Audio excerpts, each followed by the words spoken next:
Ya. Saudara, kalimat ini sangat indah.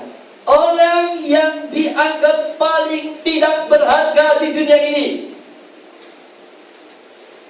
sekalipun begitu, bila masuk ke dalam kerajaan Allah, ia jauh lebih berharga daripada orang-orang yang paling terkemuka di luar kerajaan Allah. Saya ingin tanya, apakah kira-kira yang membuat seseorang itu tidak berharga, kurang berharga? Satu, mari kita umumkan bersama. Dua, tiga. Satu apa?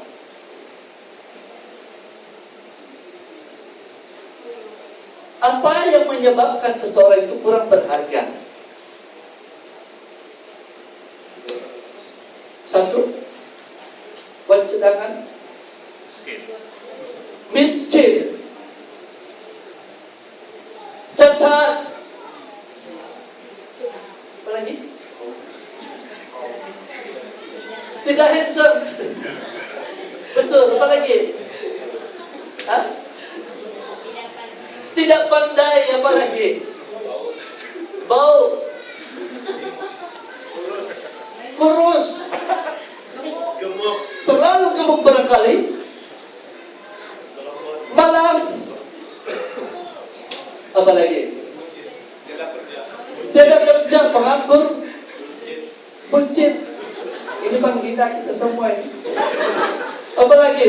Hina diri kita, ya. Hah? Botak. Oh, itu bapaknya pada gunting tuh. Apa lagi? Orang botak pas sekarang. Banyak pendeta orang botak. Di atas kucing. Apa lagi? Hah? Pendek. Atau terlalu tinggi lagi? Apa lagi? Masa tidak ada lagi, saudara? Hah? Rumpang banyak gigi palsu di tangan, dipasang goleng. Ayo, apa lagi? Masa itu saja. Di segi moral, merompak, penyakit dada, melacur, ceroboh negeri orang, yang semalam ya. Hah? Apalagi semua perkara-perkara yang dianggap abnormal, semua perkara yang dianggap abnormal, termasuk kecacatan fisik, kekurangan hikmat mental, semuanya itu dianggap paling hina dan rendah. Apakah kira-kira kita tidak terhitung di antara orang-orang seperti ini? Apakah kelebihan kita? Apakah keistimewaan kita? Sehingga memungkinkan Anda dan saya bisa disebut serupa dengan Kristus. Saya ingin saksikan sekejap. Saya pernah saksikan juga dulu. Pada waktu saya pergi sekolah Alkitab di Indonesia, Kalimantan Timur, itu sekolah teologi yang pertama. Saya lebih pendek dari Michael, ataupun macam Michael sudah kan? Oh, macam Michael sudah. Tinggi, jangan macam Michael, handsome macam Michael, kurusnya sama Michael, hebatnya sama Michael, pandai nyanyi sama dengan Michael juga, pandai bohong memudut sama dengan Michael juga. Waktu saya pergi sekolah di sana aja, saya mulai membesar. Ada rombongan dari Sabah pergi main bola di sana, khususnya dari daerah kami sekitar. Waktu sampai di sana, ada beberapa orang dari kampung yang dekat kampung kami. Karena kami sedang berbaris untuk menunggu giliran kami menyanyi, itu Sang Raksasa. Jumlah kami mau 900 orang. Jadi tapi kiri saya dan kanan banyak cewek. Jadi saya punya baju, kebetulan jasnya yang ini dipinjam, juga besar saudara. Jadinya lebih sampai ke sini. Karena saya tidak punya uang untuk membeli, makanya saya pinjam. Waktu mereka lewat di depan kami, sekian, sampai giliran saya jabat tangan. Kamu bilang, kamu pulang sini kan? Iya, saya di sini. Hoi, kalau di kampung, dia bilang, laku lagi anjing kurang. Kalau di sini, bergaya kawan, gitu dia bilang. Terus semua ketawa. Sedih saya. Terus saya tunduk. Saya katakan, Tuhan, apakah maksud di balik ini? Ada juga luka hati saya. Dan begitu saya pulang ke rumah, saya punya foto. Sepanjang sore itu, petang itu, sambil masa berdoa terus minta kekuatan dari Tuhan. Tuhan, apakah maksud di balik perkataan ini? Mungkin ada maksud Tuhan. Saya berdoa lagi. Kamu tahu, benar-benar ada satu suara yang luar biasa. Kalau kita tutup telinga, lebih jelas lagi itu suara. Saya tutup telinga saya, kiri kanan, suara itu lebih jelas. Dia katakan begini, kalau bukan karena Yesus, engkau tidak arti apa. Tetapi karena engkau di dalam Yesus, semua orang akan mendengar engkau. Terus saya katakan, suatu waktu anjing kuat akan berkhotbah. Betul. 6 bulan kemudian saya pulang bercuti ke kampung. Ternyata ada lawatan dari kampung kami, lawatan sekolah minggu ke kampung sebelah itu. Kemudian berkumpul beberapa gereja. Saya jadi pengkhotbahnya. Pengkhotbah cilik, kata orang Indonesia. Inilah kesempatan anjing kurang berkhotbah. Semangat sampai tembak saya. Bertobat. Wah itu. Begitu kalah. Tapi saya mereka jadi pengkhotbah. Kalau dia maulah. Saudara yang dikasih, itu membuat saya rendah hati sampai hari ini. Kalau bukan Tuhan,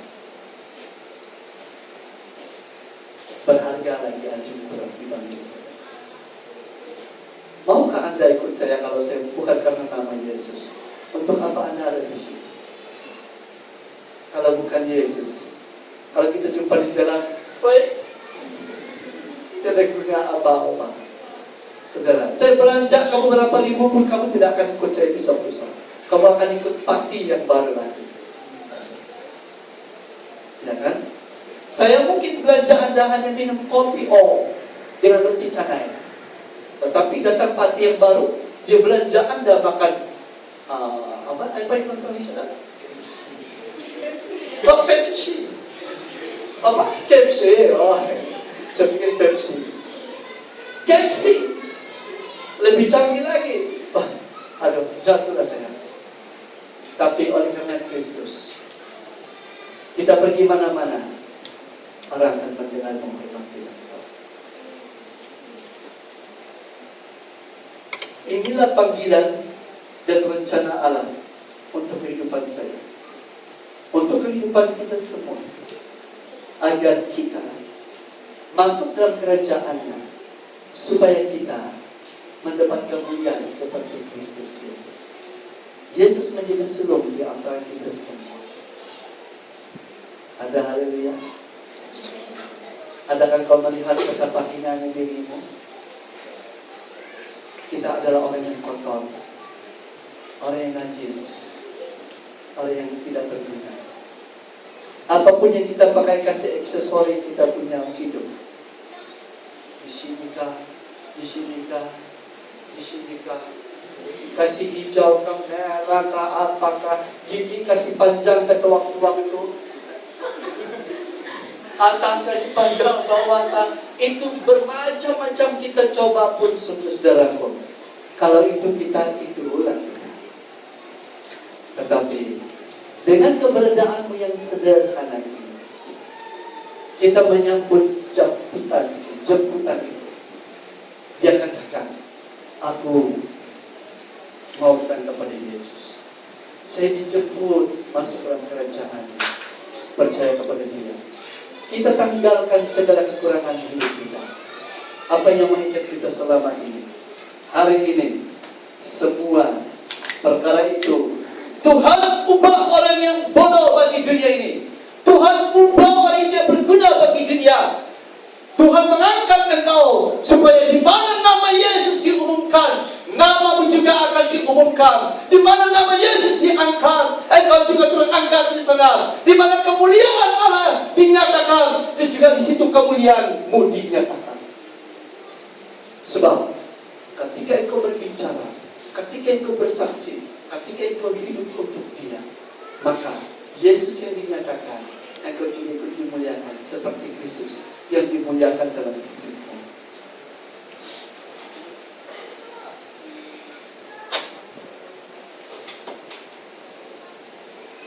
Yang kedua, yang pertama tadi panggilan untuk masuk kerajaan Allah. Apakah panggilan dan rencana atau visi Allah untuk kita, bagi kita? Yaitu panggilan untuk masuk kerajaan Allah. Yang kedua, rencana atau visi kerajaan Allah. Dalam Matius pasal 5 ayat 13 sampai 14. Kita perlu membaca ayat ini.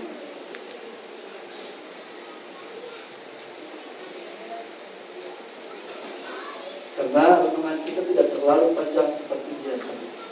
Silakan saudara membuka Matius pasal 5.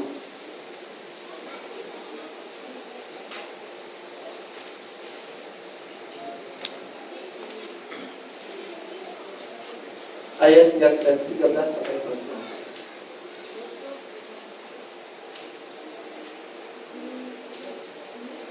Sampai 16 supaya lebih habiskan perikop. Matius 5, 2, 3. Kamu adalah garam dunia. Jika garam itu menjadi tawar, dengan apakah ia diasinkan? Tidak ada lagi gunanya selain dibuang dan diinjak orang. Kamu adalah terang dunia. Kota yang terletak di atas gunung tidak mungkin tersembunyi.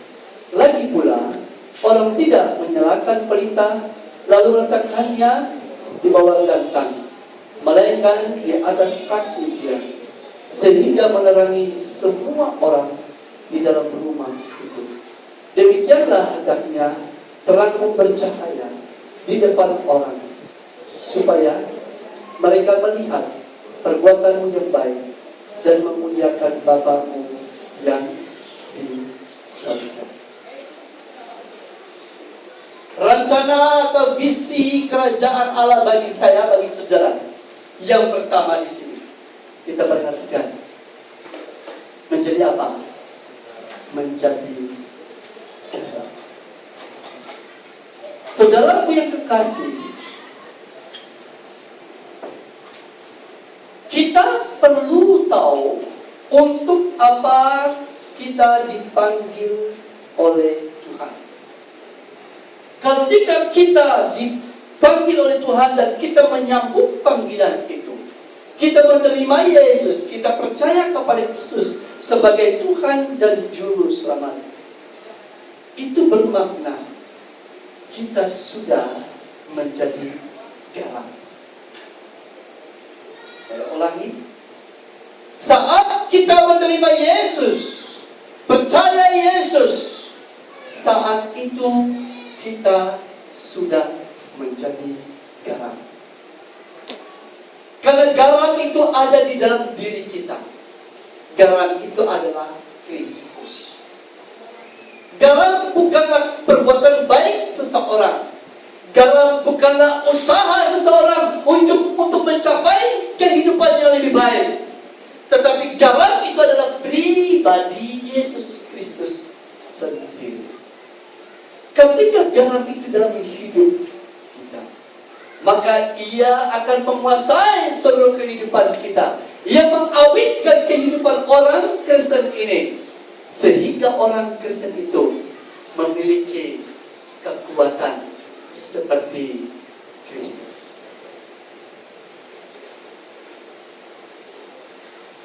Ketika kita terima Yesus, saat itu kita sudah menjadi terang. Kita sudah mulai menjadi terang, kita sudah mulai menjadi garam bagi bangsa, bagi orang di sekitar kita.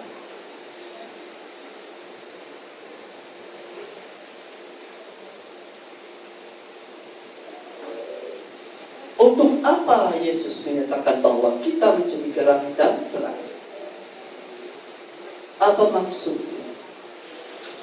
Itu berbicara tentang suatu perubahan.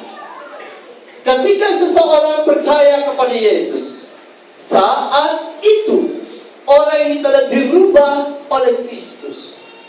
Yang dahulu hidupnya tidak benar, yang sekarang hidupnya dibenarkan oleh Kristus. Yang dahulunya tidak ada garam Kristus dalam hidupnya, sekarang ada garam Kristus dalam hidupnya. Yang dahulunya tidak ada terang di dalam hidupnya, sekarang ada terang di dalam hidupnya. Sehingga orang itu dapat melihat seluruh keberadaannya seperti Kristus melihat dia. Dimanapun dia pergi, orang ini tidak akan tersandung, sebab ia berjalan di dalam terang. Karena matanya sudah diterangi, seluruh perjalanannya senantiasa terang di depannya. Dia tidak akan tersandung. Dia